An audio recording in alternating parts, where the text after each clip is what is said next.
छू ले आसमान जमीन की तलाश न कर, जी ले अपनी जिंदगी खुशी की तलाश न कर, तकदीर बदल जाएगी खुद ही मेरे दोस्त, बस मुस्कुराना सीख ले वजह की तलाश न कर। नमस्ते दोस्तों, मैं हमारे प्रजापति डेली करंट अफेयर्स की क्लास लेकर आ गया हूँ। तो वीडियो को बिना स्किप किए पूरा जरूर देखिएगा। आज हम बात करने वाले हैं 25 जून दिन रविवार के करंट अफेयर्स की, यानी कि संडे स्पेशल है जो आपके एग्जाम के लिए बहुत ही महत्वपूर्ण है। तो चलिए देख लेते हैं आज का सेशन। तो पहला प्रश्न है, दुनिया में रहने के लिहाज से सबसे बेहतर शहर जो है सबसे बेकार शहर कौन सा रहा है? तो दुनिया में रहने के लिहाज से सबसे बेकार शहर जो है दमिश्क रहा है। कौन सा रहा है? दमिश्क रहा है, जो कि सीरिया, ठीक है, कैपिटल है दमिश्क, ठीक, जो कि सबसे बेकार शहर रहा है रहने के लिहाज से। और सबसे अच्छा शहर जो है वो वियना ऑस्ट्रिया है, और उसके बाद कोपेनहेगन, और उसके बाद मेलबर्न, ठीक है। और भारत की बात करते हैं तो भारत में जो नई दिल्ली है 141वें स्थान पर है, और जो मुंबई है वो 144वें स्थान पर है, ठीक। तो यह बिंदु आप याद रखेंगे। चलिए सेकेंड नंबर क्वेश्चन है कि नए आइडिया को साझा करने के लिए नॉलेज शेयरिंग प्लेटफॉर्म हाल ही में किसने लॉन्च किया है? तो नए आइडिया को साझा करने के लिए नॉलेज शेयरिंग प्लेटफॉर्म जो है वो NHAI ने लॉन्च किया है। किसने? NHAI ने, यानी कि national highway authority of India, जिसकी स्थापना 1988 में हुई थी। मुख्यालय नई दिल्ली में स्थित है। जो चेयरमैन है इसके वो संतोष कुमार यादव हैं वर्तमान में। किसके? NHAI के, ठीक। चलिए थर्ड नंबर क्वेश्चन है कि महिला यात्रियों को रोडवेज की सभी श्रेणियों में 50% छूट किस राज्य सरकार ने दी है? तो महिला यात्रियों को रोडवेज की सभी श्रेणियों में 50% की छूट जो है वो राजस्थान राज्य सरकार ने दी है। किसने? राजस्थान राज्य सरकार ने, जहां के मुख्यमंत्री अशोक गहलोत हैं और कलराज मिश्र जो है वो राज्यपाल हैं। कहाँ के? राजस्थान के, ठीक। चलिए फोर्थ नंबर क्वेश्चन है कि टाइम्स हायर एजुकेशन ने एशियाई यूनिवर्सिटी रैंकिंग्स 2023 जारी कर दी है, जिसमें शीर्ष यूनिवर्सिटी कौन सी रही है? तो टाइम्स हायर एजुकेशन ने एशियाई यूनिवर्सिटी रैंकिंग 2023 जारी कर दी है, जिसमें शीर्ष यूनिवर्सिटी जो है वो चिंगहुआ यूनिवर्सिटी चीन की रही है, और दूसरे नंबर पर पेकिंग यूनिवर्सिटी चीन की ही रही है, और तीसरे नंबर पर जो है नेशनल यूनिवर्सिटी ऑफ सिंगापुर रही है। और भारत में बात करते हैं तो बेंगलुरु की जो है IISc जो है वो 48वें स्थान पर रही है, और शीर्ष 200 यूनिवर्सिटी में जो है भारत की 18 यूनिवर्सिटी रही हैं, ठीक है। किसमें?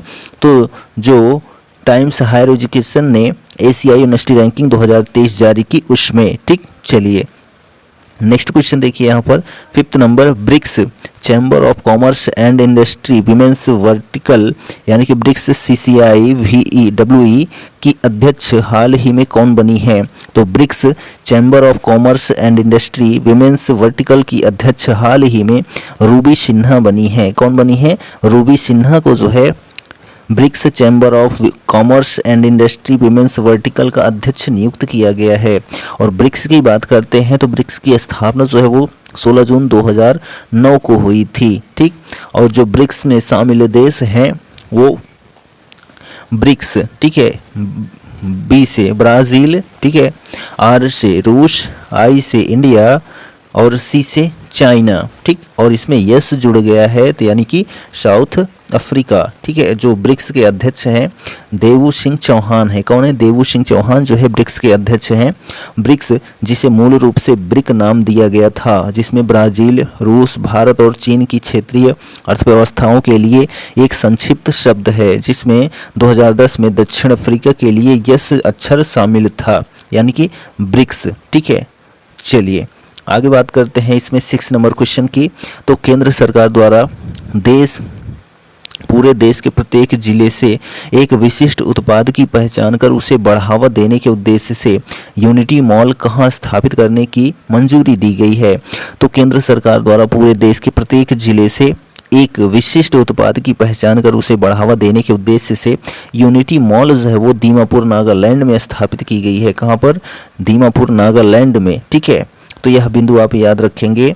और बात करते हैं तो देश का पहला यूनिटी मॉल जो है केवड़िया गुजरात में स्थित है। कहाँ पर? देश का पहला यूनिटी मॉल जो है वो केवड़िया गुजरात में स्थित है। तो हम बात करते हैं यहाँ पर नागालैंड की, ठीक। तो नागालैंड है यहाँ के जो मुख्यमंत्री हैं वर्तमान में वो नेफिरियो हैं और राज्यपाल ला गणेशन हैं। कहाँ के? नागालैंड के। बात करते हैं गुजरात की, तो गुजरात के जो मुख्यमंत्री हैं वर्तमान में भूपेंद्र पटेल हैं और देवव्रत सिंह जो हैं वो राज्यपाल हैं। कहाँ के? गुजरात के। और यह यूनिटी मॉल क्या होता है? तो यहाँ पर सभी प्रकार की चीज़ें आपको मुहैया हो जाती हैं, ठीक है। वो भी उस राज्य की जितनी भी चीज़ें होती हैं वह सभी उस यूनिटी मॉल में आपको उपलब्ध मिलेंगी, ठीक। चलिए नेक्स्ट क्वेश्चन देखिए यहाँ पर 7 नंबर, किस देश की कंपनी जीई एरोस्पेस ने भारत में वायुसेना के हल्के युद्धक विमान के F414 इंजन के निर्माण के लिए हिंदुस्तान एरोनॉटिक्स लिमिटेड बेंगलुरु के साथ समझौता किया है?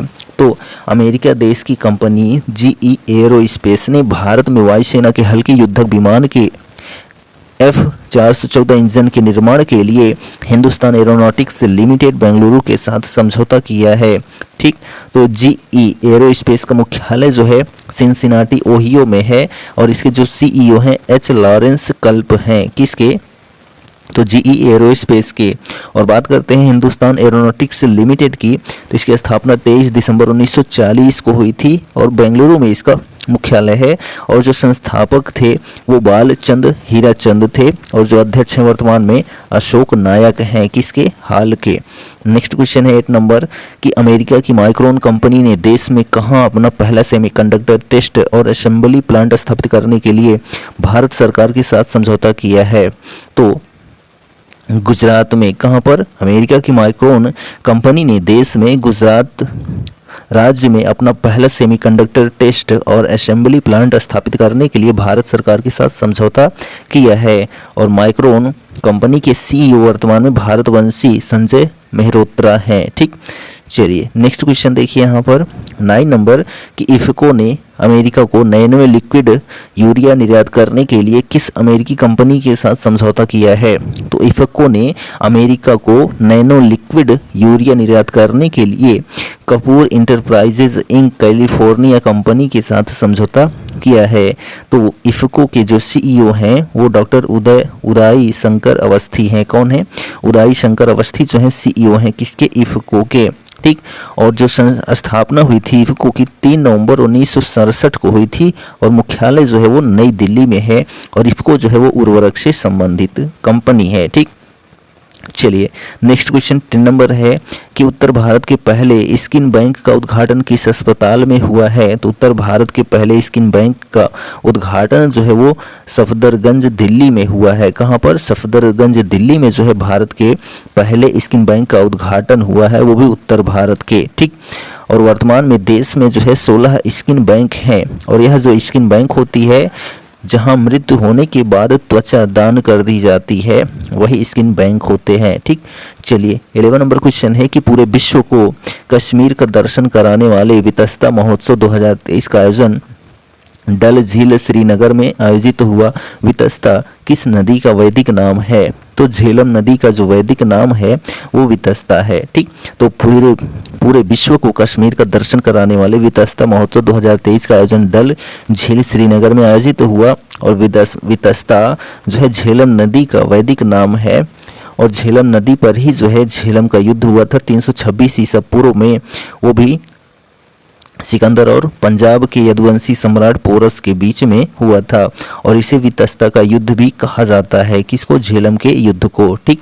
और इसी को जीतने के बाद जो है सिकंदर वापस लौट गया था, ठीक। चलिए नेक्स्ट क्वेश्चन देखिए, नीतीश कुमार अंतरंग दोस्तों की नज़र से पुस्तक के लेखक कौन है? तो नीतीश कुमार अंतरंग दोस्तों की नज़र से पुस्तक के लेखक जो है वो उदयकांत हैं। कौन है?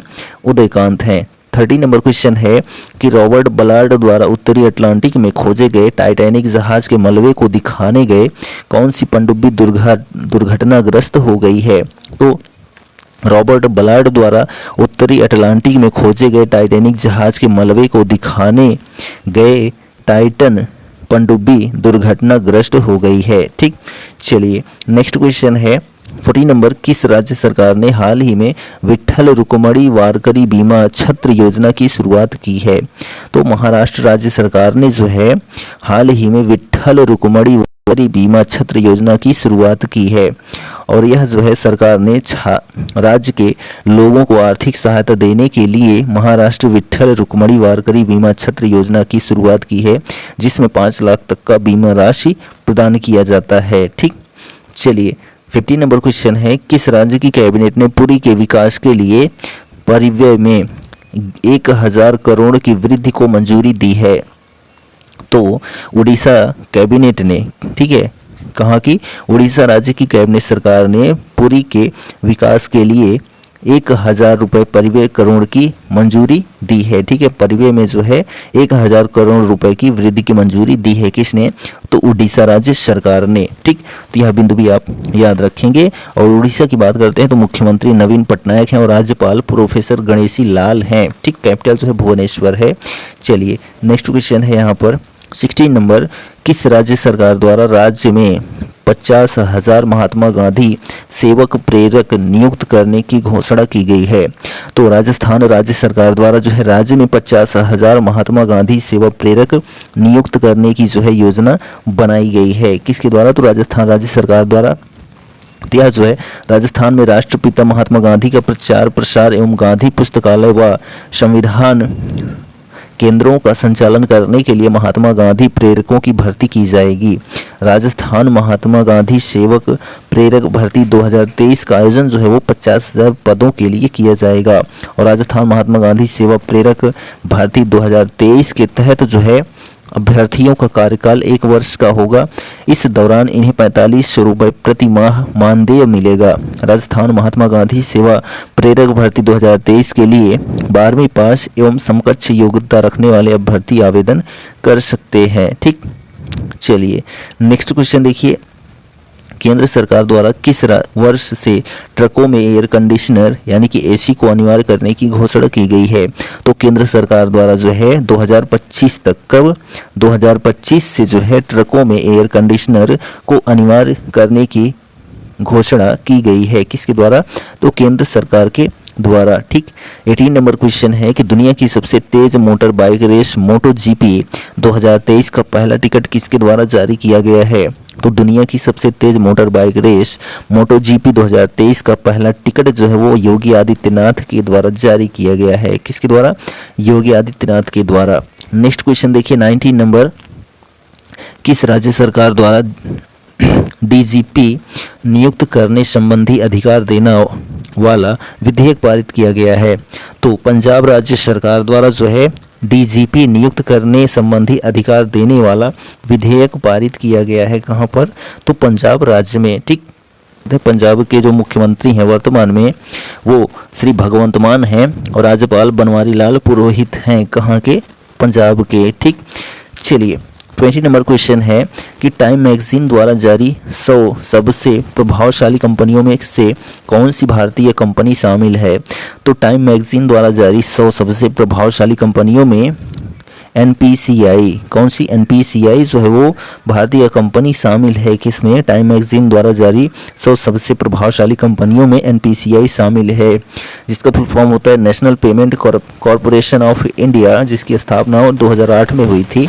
और प्रबंध निदेशक और सीईओ जो है वो दिलीप असबे हैं। किसके? एनपीसीआई के। ठीक, लास्ट क्वेश्चन है 21 नंबर कि प्रत्येक वर्ष 25 जून को कौन सा दिवस मनाया जाता है? तो प्रत्येक वर्ष 25 जून को जो है वो अंतर्राष्ट्रीय नाविक दिवस और वैश्विक बीटल्स दिवस मनाया जाता है। क्या मनाया जाता है? अंतर्राष्ट्रीय नाविक दिवस और वैश्विक बीटल्स दिवस। कब? 25 जून को। तो अंतर्राष्ट्रीय नाविक दिवस के बारे में पहले जान लेते हैं। तो फिलीपींस के मनीला में जून 2010 में आयोजित नाविकों के लिए प्रशिक्षण, प्रमाणन और निगरानी के मानकों पर अंतर्राष्ट्रीय सम्मेलन 1978 ने एक प्रस्ताव अपनाया जिसने नाविक दिवस की स्थापना की और STCW कन्वेंशन और कोड में महत्वपूर्ण संशोधन किए और रेजुलेशन, ठीक है, रेजोल्यूशन ने नाविक दिवस की स्थापना की, जिसे पहली बार साल 2011 में मनाया गया था। और बीटल्स दिवस की बात करते हैं, वैश्विक बीटल्स दिवस। तो बीटल्स की प्रशंसक जो हैं वो फेथ कोहेन ने 2009 में यह अवकाश बनाया था। वह इसे बीटल्स को धन्यवाद या प्रेम पत्र कहती हैं। 25 जून ग्लोबल बीटल्स दिवस है, क्योंकि पहली बार जो है वो 25 जून 1967 को उन्होंने BBC निर्मित कार्यक्रम आवर वर्ल्ड पर अपना गीत all you need is love प्रस्तुत किया था। तो जो वैश्विक बीटल्स दिवस है यह खासकर जो है संगीत को महत्व देने के लिए मनाया जाता है, कि इसको संगीत को महत्व देने के लिए वैश्विक बीटल्स दिवस मनाया जाता है। और 25 जून को जो है और कौन सा दिवस मनाया जाता है, तो अंतर्राष्ट्रीय नाविक दिवस। ठीक, तो यह सभी बिंदु आप याद रखेंगे। तो यह हमारा जो है 25 जून का करंट अफेयर्स कंप्लीट होता है। वीडियो कैसा लगा कमेंट करके जरूर बताइए, और चैनल पर पहली बार आए हैं तो चैनल को सब्सक्राइब करना ना भूलें। डेली की तरह आज भी आपसे कहेंगे कर दिखाओ कुछ ऐसा कि दुनिया करना चाहे आपकी जैसा। Thank you, good bye, take care.